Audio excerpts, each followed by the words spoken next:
Jayasuryan sir, കോൺഗ്രസിനകത്ത് ഒട്ടനവധി ആഭ്യന്തര പ്രശ്നങ്ങളുണ്ട്. പക്ഷേ ഇപ്പോൾ പുറത്തു വരുന്ന വാർത്ത എന്ന് പറയുന്നത് രാഹുൽ ഗാന്ധിക്കും പ്രിയങ്ക വാദ്രയ്ക്കും ഇടയിൽ അസ്വാരസ്യങ്ങളുണ്ട്, രണ്ടുപേരും തമ്മിൽ കണ്ടാൽ പോലും മിണ്ടില്ല എന്നൊക്കെയാണ്. ഈ പുറത്തു വരുന്ന നാഷണൽ മീഡിയകളിൽ പലരും നൽകുന്ന ഈ വാർത്ത എത്രത്തോളം ശരിയാണ്? അത്തരത്തിൽ ഒരു പിണക്കം രാഹുൽ ഗാന്ധിയും പ്രിയങ്ക വാദ്രയും തമ്മിലുണ്ട്. ഇത് കേവലം ഒരു പിണക്കം മാത്രമല്ല, ഇപ്പോൾ ഉത്തരേന്ത്യൻ രാഷ്ട്രീയത്തിൽ പുകഞ്ഞു തുടങ്ങിയിരിക്കുന്ന വലിയ ഒരു വാർത്ത തന്നെയാണ്. ഇതിന്റെ പിന്നിൽ ചില യാഥാർത്ഥ്യങ്ങളുണ്ട് എന്നുള്ളതാണ് സത്യം. കോൺഗ്രസ് അസ്തിത്വ പ്രതിസന്ധിയെ നേരിട്ടുകൊണ്ടിരിക്കുന്ന ഈ അവസരത്തിൽ കോൺഗ്രസിനെ നയിക്കേണ്ടത് ആരാണ് എന്ന ഗുരുതരമായ, അതീവ ഗൗരവതരമായ ഒരു ചർച്ച ആരംഭിച്ചിട്ടുണ്ട്. അതിലൊരു വിഭാഗം പറയുന്നു രാഹുൽ ഗാന്ധി തന്നെയാണ് കോൺഗ്രസിനെ നയിക്കേണ്ടത്, രാഹുലിന് മാത്രമേ കോൺഗ്രസിനെ മുന്നോട്ട് കൊണ്ടുപോകാൻ കഴിയൂ എന്ന് പറയുന്നു. എന്നാൽ രാഹുൽ നിരന്തരമായി മണ്ടത്തരങ്ങൾ വിളിച്ചു പറയുകയും ഇന്ത്യക്ക് പുറത്തു പോയി ഇന്ത്യ വിരുദ്ധ പ്രസ്താവനകൾ നടത്തുകയും അവസാനം വിദേശത്ത് പോയ പ്രതിനിധി സംഘത്തിൽ നിന്ന് രാഹുൽ ഗാന്ധി ഒഴിവാക്കപ്പെടുകയും ചെയ്തതോടുകൂടി രാഹുൽ ഗാന്ധി ഇന്ത്യയിൽ സ്വീകാര്യതയില്ല, വിദേശത്തും സ്വീകാര്യതയില്ല എന്നുള്ള ഒരു ചർച്ച ഇപ്പോൾ വന്നിട്ടുണ്ട്. അതിൽ പ്രകടമായ ഒരു കാര്യം നമ്മൾ ശ്രദ്ധിക്കേണ്ടത്, കോൺഗ്രസ് പാർട്ടിയിൽ നിന്ന് വിദേശത്ത് പോയി പ്രസ്താവനകൾ നടത്തുകയും വിദേശ രാജ്യങ്ങൾ സന്ദർശിക്കുകയും ആഗോളതലത്തിൽ ദേശീയ രാഷ്ട്രീയവും അന്താരാഷ്ട്ര വിഷയങ്ങളും ഒക്കെ സംസാരിക്കുകയും ഏറ്റവും കൂടുതലായി ഇന്ത്യക്ക് പുറത്തു പോയി ഇന്ത്യൻ കാര്യങ്ങൾ സംസാരിക്കുകയും ചെയ്യുന്നയാള് രാഹുൽ ഗാന്ധി ആയിരുന്നു. അപ്പോൾ എല്ലാവരും പ്രതീക്ഷിച്ചു വിദേശത്തേക്ക് ഗവൺമെന്റ് അയക്കുന്ന പ്രതിനിധി സംഘത്തിൽ പാർട്ടിയുടെ 4 പേരെ തരൂ എന്ന് പറയുമ്പോൾ പാർട്ടി തീർച്ചയായിട്ടും രാഹുൽ ഗാന്ധിയുടെ പേര് കൊടുക്കുമെന്നാണ് എല്ലാവരും ധരിച്ചത്. എന്തുകൊണ്ട് പാർട്ടിയിൽ രാഹുൽ ഗാന്ധിയുടെ പേര് കൊടുത്തില്ല, എന്തുകൊണ്ട് ശശി തരൂർ അടക്കമുള്ളവരുടെ പേര് വന്നു എന്ന് പറയുമ്പോൾ പാർട്ടിക്കകത്ത് പ്രിയങ്ക രാഹുലിന്റെ പേര് വെട്ടി. പ്രിയങ്ക ഗ്രൂപ്പ് എന്ന് പറയുന്ന ഗ്രൂപ്പ് വളരെ ശക്തമാണ് കോൺഗ്രസ് പാർട്ടിക്കകത്ത്. ഈ പ്രിയങ്ക ഗ്രൂപ്പും രാഹുൽ ഗ്രൂപ്പും ഇപ്പോൾ പാർട്ടിക്കകത്ത് മുഖാമുഖം നിൽക്കുകയാണ്. അതിനിടയിൽ ഈ പറയുന്ന പിങ്കി മോന്റെയും പപ്പുമോന്റെയും പിങ്കി മോളുടെയും കൂടെ കളി കണ്ട് മടുത്ത സീനിയർ ആയിട്ടുള്ള ആൾക്കാരുണ്ട്.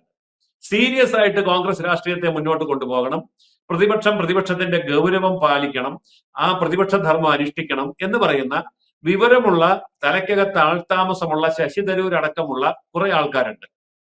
അവര് പറയുന്നത് ഈ 2 പിള്ളേരും കൂടെ കിടന്ന് തമ്മിൽ തല്ലി നമ്മുടെ ഭാവി നശിപ്പിക്കരുത്, അതുകൊണ്ട് കോൺഗ്രസ് ആയിട്ട് തന്നെ മുന്നോട്ട് പോകണം, ആ ഒരു ആത്മഗൗരവം വീണ്ടെടുക്കണം എന്ന് പറയുന്ന ഒരു വിഭാഗമുണ്ട്. പക്ഷെ അവരെ സംബന്ധിച്ചിടത്തോളം അവർക്കൊരു നേതാവില്ല. അവർക്ക് ഈ പറഞ്ഞ ഗാന്ധി കുടുംബത്തിന്റെ അല്ലെങ്കിൽ നെഹ്റു കുടുംബത്തിന്റെ ഒരു പിന്തുണയില്ല. സോണിയാഗാന്ധി ഇതിൽ ആരെ അനുകൂലിക്കുന്നു എന്നുള്ളത് വ്യക്തമല്ല എന്നൊക്കെയുള്ള ഒരു ആശയക്കുഴപ്പം അവിടെയുണ്ട്. സത്യത്തിൽ സംഭവിച്ചിരിക്കുന്നത് എന്താന്ന് വെച്ചാൽ, ഈ വിഷയം പരിഹരിക്കാൻ, മക്കളിലുള്ള തമ്മിലടി പരിഹരിക്കാൻ അമ്മയായ സോണിയാഗാന്ധിക്കൊട്ട് കഴിവുമില്ല. അപ്പോൾ അമ്മ നിസ്സഹായമാകുന്നു, മക്കള് തമ്മിലടിക്കുന്നു, നേതൃത്വം 3ആയിട്ട് ഭിന്നിച്ചു നിൽക്കുന്നു. ഇതാണ് അവസ്ഥ. ഈ അവസ്ഥയിൽ രാഹുൽ ഗാന്ധി വിദേശത്ത് പോവണ്ട എന്ന് തീരുമാനിച്ചത് പ്രിയങ്ക ഗാന്ധിയും അതുപോലെ തന്നെ ട്രഡീഷണൽ ആയിട്ട് കോൺഗ്രസിനെ രക്ഷിക്കണമെന്ന് ആഗ്രഹിക്കുന്ന പാരമ്പര്യ കോൺഗ്രസുകളും ഒന്നിച്ചു നിന്നുകൊണ്ട് രാഹുൽ ഗാന്ധിയുടെ പേര് വെട്ടിയതാണ്. അല്ല രാഹുൽ ഗാന്ധിക്ക് പോകാൻ ഇഷ്ടമില്ലാഞ്ഞിട്ടല്ല, അമേരിക്കയിൽ പോകണ്ട, ഉഗാണ്ടയിലേക്ക് ഒന്ന് വിട്ടാൽ മതി എന്ന് ആഗ്രഹിച്ചുകൊണ്ടിരുന്ന ആളായിരുന്നു രാഹുൽ ഗാന്ധി. പക്ഷെ ഒരിടത്തും വിട്ടില്ല. അതുകൊണ്ട് വിദേശത്ത് പോയി ഷൈൻ ചെയ്യാൻ പറ്റിയില്ല. അപ്പൊ എന്ത് പറ്റി? അപ്പൊ എന്നെ നീ വിടുകയാണ്, നീയും പോകണ്ടെന്ന് വെച്ചു. അങ്ങനെ അവർ പരസ്പരം വെട്ടിയിട്ടാണ് രാഹുൽ ഗാന്ധിയും പ്രിയങ്ക ഗാന്ധിയും ഈ ലിസ്റ്റിൽ നിന്ന് ഒഴിവായത്.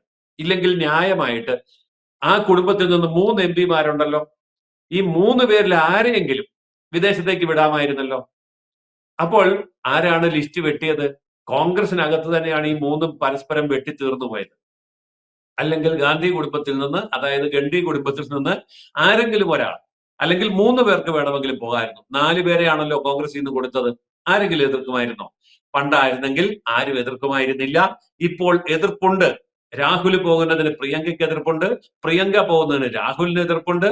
എന്നാൽ ഞങ്ങൾ 2 പേരും പോകുന്നില്ലെങ്കിൽ അമ്മ പോകണ്ട എന്ന് മക്കൾക്ക് തീരുമാനമുണ്ട്. അപ്പോൾ അമ്മയും മക്കളും ഔട്ട്. പരസ്പരം തമ്മിത്തല്ലി കോൺഗ്രസിന്റെ 4 പേരുടെ ലിസ്റ്റിൽ നിന്ന് അമ്മയും 2 മക്കളും അടക്കം 3 പേരും ഔട്ടായത് ആഭ്യന്തരമായ തമ്മിൽ തല്ലുകൊണ്ട് മാത്രമാണ്. എന്നാൽ ഈ അവസരത്തിൽ കോൺഗ്രസിന്റെ പാരമ്പര്യവാദികളിൽ നിന്ന് തലപ്പൊക്കമുള്ള ആൾതാമസം, തലയ്ക്കകത്ത് ആൾതാമസമുള്ള ആൾക്കാരെ BJP ഗവൺമെന്റ് ചൂസ് ചെയ്ത് അവരെ എല്ലാം സെലക്ട് ചെയ്ത് വിദേശത്തേക്ക് വിടുകയും ചെയ്തു. ഇപ്പോൾ സംഭവിക്കാൻ പോകുന്നത് നമുക്ക് നേരത്തെ തന്നെ പറയാം. കോൺഗ്രസ് 3 ആയിട്ട് പിളരാൻ പോവുകയാണ്. പ്രിയങ്ക കോൺഗ്രസ് ഉണ്ടാകും, രാഹുൽ കോൺഗ്രസ് ഉണ്ടാകും, ഇത് രണ്ടുമല്ലാത്ത യഥാർത്ഥ കോൺഗ്രസും ഉണ്ടാകും. ഇതിന് ഓരോന്നിനും എന്തൊക്കെ പേരിടും എന്നുള്ളതൊക്കെ പിന്നീട് നോക്കാം. പണ്ട് ഇന്ദിരാഗാന്ധി ഒരു കോൺഗ്രസ് ഉണ്ടാക്കിയപ്പോൾ കോൺഗ്രസ് ഇന്ദിര എന്ന് പേരിട്ടു. അതുകൊണ്ട് കോൺഗ്രസ് ഐ എന്ന് വെക്കും. ഇതിപ്പോ വലിയൊരു പ്രശ്നം ഇവർ തമ്മിലുണ്ട്. ഈ കോൺഗ്രസ് ആർ എന്ന് വേണോ, കോൺഗ്രസ് പി എന്ന് വേണോ, പിന്നെ കോൺഗ്രസ് ഒറിജിനൽ അല്ലെങ്കിൽ ട്രഡീഷണൽ കോൺഗ്രസ് ടി എന്ന് വേണോ എന്നുള്ള ചർച്ച ഇപ്പൊ അകത്ത് നടക്കുകയാണ്. ഈ ചർച്ചയെല്ലാം പൂർത്തിയാകുമ്പോൾ ഓരോന്നിന്റെയും പേര് പ്രഖ്യാപനങ്ങൾ ഉണ്ടാകും എന്ന് നമുക്ക് പ്രതീക്ഷിക്കാം. ഏതായാലും പുറത്തേക്ക് പുകഞ്ഞു തുടങ്ങിയിരിക്കുന്ന അഗ്നിപർവ്വതം ഉടൻ തന്നെ പൊട്ടാനാണ് സാധ്യത. ഇന്ത്യയിലെ ട്രഡീഷണൽ ആയിട്ടുള്ള 140-150 കൊല്ലം പഴക്കമുള്ള പാർട്ടി 3 കഷണങ്ങളായിട്ട് പിളരാൻ പോകുന്ന കാഴ്ചയായിരിക്കും ഇന്ത്യൻ രാഷ്ട്രീയം അടുത്ത നാളുകളിൽ കാണുക. ഇത്തരത്തിൽ കോൺഗ്രസിനകത്ത് ആഭ്യന്തര പ്രശ്നങ്ങളൊക്കെ പുകയുമ്പോൾ എന്റെ ഒരു ചോദ്യം എന്ന് പറയുന്നത്, ജയസൂര്യ സാർ, ഇനി കോൺഗ്രസിനെ രക്ഷപ്പെടാൻ എന്താണ് ഒരു മാർഗം? ഇതിന് ഒരു ചരിത്രമുണ്ട്. നമ്മൾ ആ ചരിത്രത്തിൽ നിന്ന് വേണം തുടങ്ങാൻ. നല്ല ഒരു ചോദ്യമാണ് നീതു ചോദിച്ചത്. ആ ചോദ്യത്തിന്റെ ഉത്തരം 1969 ആരംഭിക്കുന്നത്. 1969 മുതൽ 71 വരെയുള്ള കാലഘട്ടത്തിൽ ഇന്ദിരാഗാന്ധി കോൺഗ്രസിൽ പിടിമുറുക്കുകയാണ്. ആ സമയത്ത് കോൺഗ്രസ് 2ആയിട്ട് പിളരുന്നുണ്ട്. അങ്ങനെ പിളരുന്ന സമയത്ത് കോൺഗ്രസിന്റെ പാരമ്പര്യവാദികളായിട്ടുള്ള നേതാക്കൾ, തലപ്പൊക്കമുള്ള എടുപ്പുള്ള നേതാക്കൾ, ത്യാഗധനന്മാരായിട്ടുള്ള നേതാക്കൾ, പാരമ്പര്യവാദികളായിട്ടുള്ള നേതാക്കന്മാർ ഇന്ദിരാഗാന്ധിയിൽ നിന്ന് വേറിട്ട് നിൽക്കുന്ന ഒരു അവസ്ഥ പാർട്ടിക്കുള്ളിലുണ്ടായി. ഇത് ഇന്ദിരാഗാന്ധിയെ അസ്വസ്ഥയാക്കി. അവർക്ക് സ്വന്തമായ അഭിപ്രായമുണ്ട്, അവര് വ്യക്തമായിട്ടുള്ള കാഴ്ചപ്പാടുകളുണ്ട്, അവർ കാര്യങ്ങൾ മുഖത്ത് നോക്കി പറയാൻ തുടങ്ങിയപ്പോൾ ഇന്ദിരാഗാന്ധിക്ക് ഭയമായി. ഇന്ദിരാഗാന്ധി എന്താ ചെയ്തത്? കോൺഗ്രസ് പാർട്ടി പിളർത്തിക്കൊണ്ട് ഇന്ത്യൻ നാഷണൽ കോൺഗ്രസ് ഇന്ദിര എന്ന് പറഞ്ഞൊരു പാർട്ടി ഉണ്ടാക്കി. എന്നിട്ട് നമ്മൾ അതിനെ വിളിച്ചത് കോൺഗ്രസ് ഐ എന്നാണ്. ദീർഘകാലമായി കോൺഗ്രസ് ഐ എന്നാണ്. അതായത് ഇന്ദിരാഗാന്ധിയുടെ സർവാധിപത്യ കാലഘട്ടം മുതൽ ഇങ്ങോട്ട് കോൺഗ്രസ് എന്ന് പറയുന്നതിന്റെ യഥാർത്ഥത്തിലുള്ള നേതാക്കന്മാർ കോൺഗ്രസിൽ അപ്രസക്തരാവുകയും പലരും പാർട്ടി വിട്ടു പോവുകയും ചെയ്തു. പക്ഷെ നിശബ്ദരായിട്ട് ഇന്നും കോൺഗ്രസിന്റെ കൂടെ നിൽക്കുന്ന അണികളും കോൺഗ്രസിൽ നിശബ്ദമായി ഒതുക്കപ്പെട്ട യഥാർത്ഥ കോൺഗ്രസ് നേതാക്കളും ഇന്നും അവശേഷിക്കുന്നുണ്ട്. എന്നാൽ ഇന്ദിരാഗാന്ധി തുടങ്ങി വെച്ച കുടുംബാധിപത്യം ഇന്നും കോൺഗ്രസിൽ തുടരുന്നത് കൊണ്ട് അവരുടെ കുടുംബത്തിൽ നിന്ന് ഒരാളില്ലെങ്കിൽ കോൺഗ്രസ് ഇല്ല. അതായത് അസാമിൽ നിന്നുള്ള കോൺഗ്രസിന്റെ പ്രസിഡന്റ് ആയിരുന്ന DK ബറുവ, അദ്ദേഹം ഉയർത്തിയ ഒരു മുദ്രാവാക്യമുണ്ട്, ഇന്ത്യ എന്നാൽ ഇന്ദിരയാണ്, ഇന്ദിര എന്നാൽ ഇന്ത്യയാണ്.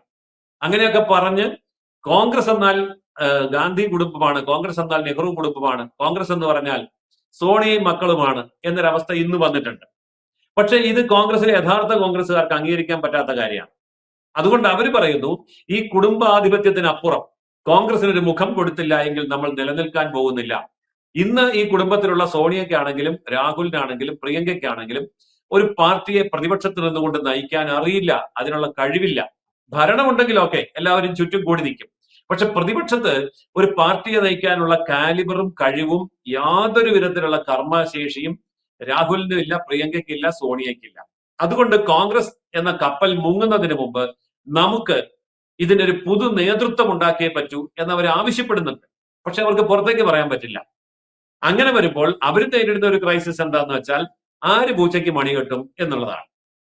ഇവരെ 3 പേരെയും ഒഴിവാക്കിയാൽ, അതായത് നെഹ്റു കുടുംബത്തെ, ഗാന്ധി കുടുംബത്തെ അങ്ങോട്ട് ഒഴിവാക്കിയാൽ പിന്നെ ആര് നയിക്കും എന്നുള്ളതാണ്. ശശി തരൂർ അതിനൊരു മറുപടി കൊടുത്തു.